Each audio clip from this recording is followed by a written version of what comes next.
In a world that moves faster than ever, where value is often measured by how narrowly and deeply you specialize, there's another story worth telling. It's the story of people who didn't follow a straight path, who didn't lock themselves into a single track from childhood, who wandered between fields, tried different things, and only later discovered where they belonged.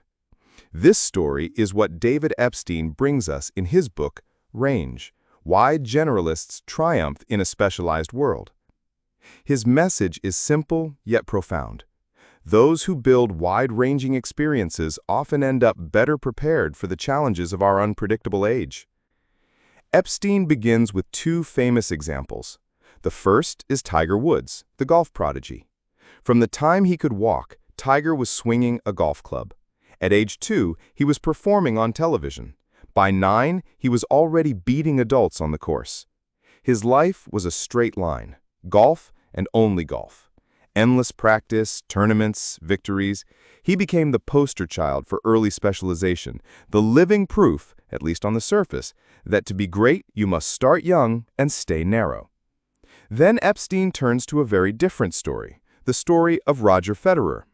Unlike Tiger, Federer's childhood wasn't filled with one sport. He played soccer, basketball, badminton, skiing, even skateboarding.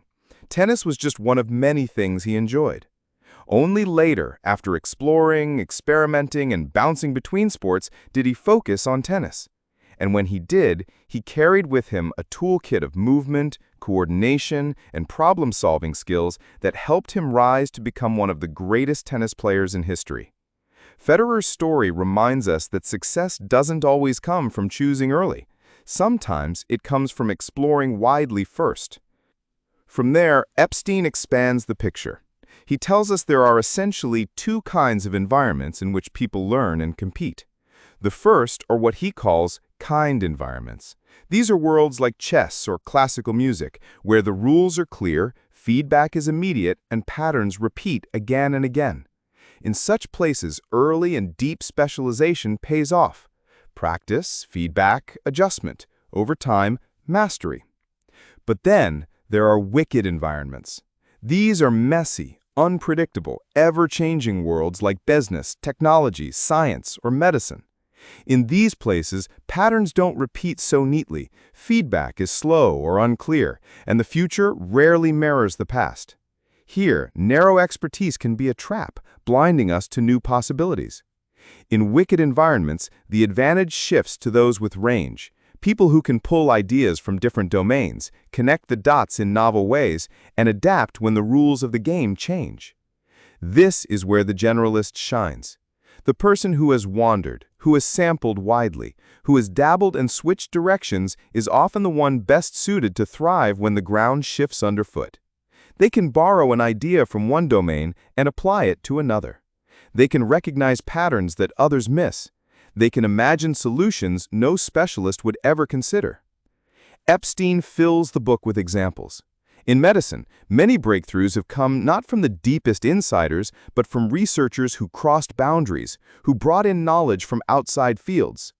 In technology, some of the most innovative ideas were sparked by people who combined skills from seemingly unrelated backgrounds. Even in the arts, many of history's greatest works emerged when someone blended traditions, borrowed techniques, and created something entirely new. Time and again, the message is clear. Range creates resilience and creativity. But how do people develop range? Epstein points to the way we learn. Too often we gravitate toward the learning methods that feel easiest, the rapid drill, the focused cramming, the repetition that gives quick progress. But research shows that true long-term learning doesn't come from ease. It comes from difficulty.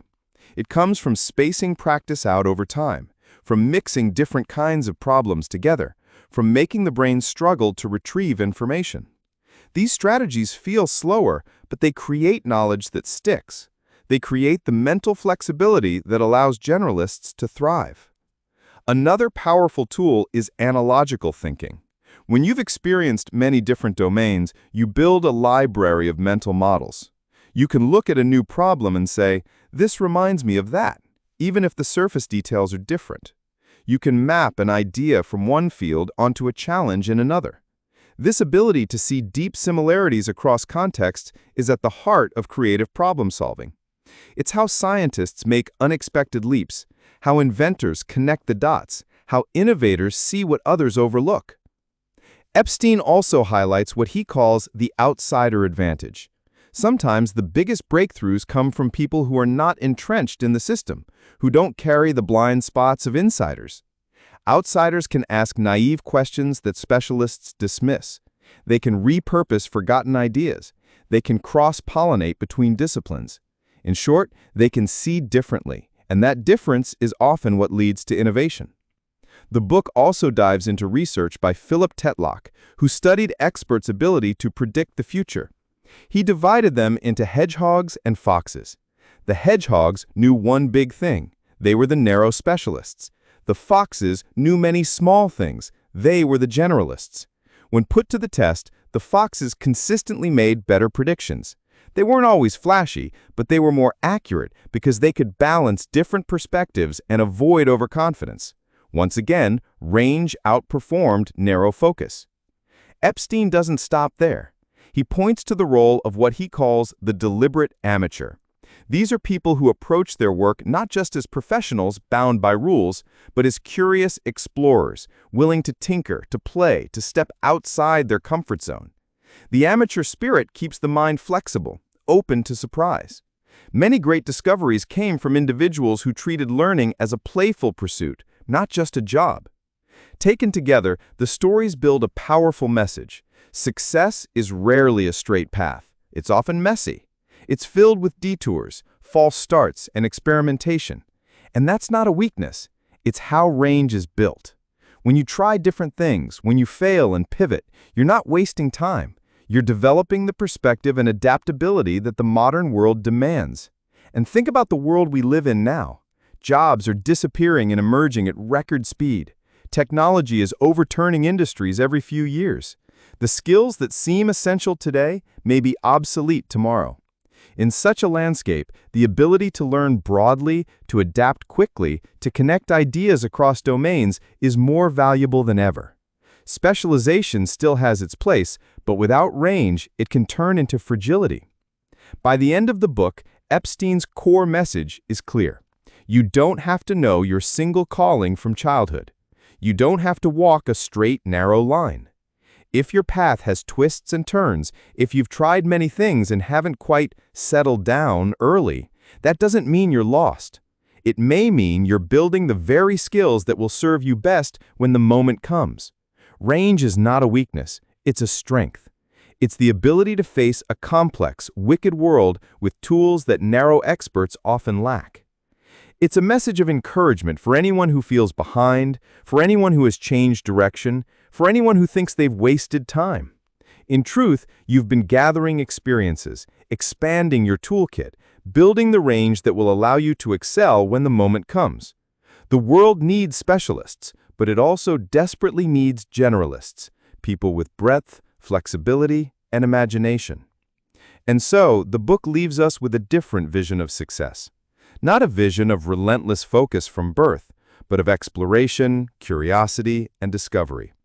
Not a vision of perfect planning, but of embracing uncertainty and adapting along the way.